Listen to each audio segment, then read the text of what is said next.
দেখে তার সবচাইতে কাছের যেই জিনিসটা, কাছের মহব্বতের ভালোবাসার বস্তু যেইটা, এটাকে তুমি আল্লাহর জন্য কোরবানি করো।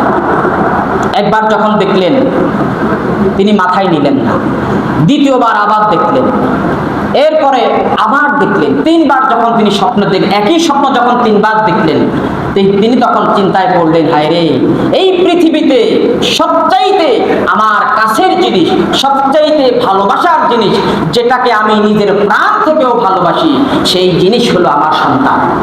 সেই জিনিসটার নাম কি? আমার সন্তান হযরত ইসমাঈল। আমি আমার নিজের জীবনের চাইতে ইসমাঈলকে ভালোবাসি। হায় রে, আল্লাহ পাক হয়তো ইসমাঈলকে তার জন্য কবুল করছেন। দেখেন, কোনো দ্বিধা দ্বন্দ্ব নাই, নির্দ্বিধায় 8 বছর পরে সন্তানকে দেখবে। ছোট্ট বাচ্চা, 2-3 মাসের বাচ্চা রেখে আসছেন কোথায়? সেই আরবে। 8 বছর পর পিতা পুত্রের মিলন মেলা হবে, অথচ সেই দিন পরীক্ষা।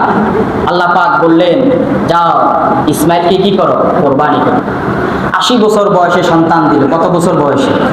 এরপরে 80 বছর পর্যন্ত দোয়া করলেন, রব্বি হাবলি মিনাস সালিহিন, দোয়া করলেন। 80 বছর বয়সে কবুল করছেন। আমরা তো এখন দোয়া করি আর বলি, দোয়া তো শেষ হয়েছে, কবুল হয় না কেন? দোয়া মাত্র করলাম, আমিন কই শেষ করলাম, এরপরে চিন্তা করে গেলাম, হারে দোয়া কবুল হয় না কেন? আর নবীদেরকে আল্লাহ কত পরীক্ষার পরে তাদের দোয়া কবুল করছেন। হযরত ইব্রাহিম আলাইহিস সালামের দোয়া কবুল করলেন। কবুল করার পরে দেখেন সন্তান হয়েছে, সেই সন্তানকে আবার রেখে আসছে। 8 বছর পরে আবার ওহী নাযিল করলো, সন্তানকে কোরবানি দাও। কি বিশাল একটা পরীক্ষা, কত মর্মান্তিক পরীক্ষা। সব পরীক্ষায় উত্তীর্ণ হওয়ার পরে আল্লাহ পাক ইব্রাহিমকে বললেন, ইব্রাহিম, তুমি হচ্ছ আমার খলিল, আমার বন্ধু, আমার বন্ধু।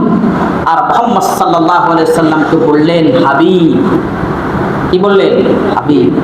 খলিল মানি যিনি আল্লাহর জন্য পাগল, হাবিব মানি স্বয়ং আল্লাহ যার জন্য পাগল। আল্লাহু আকবার। মানে ইব্রাহিম আল্লাহর জন্য এত পাগল, আল্লাহ পাক তাকে বললেন খলিলুল্লাহ।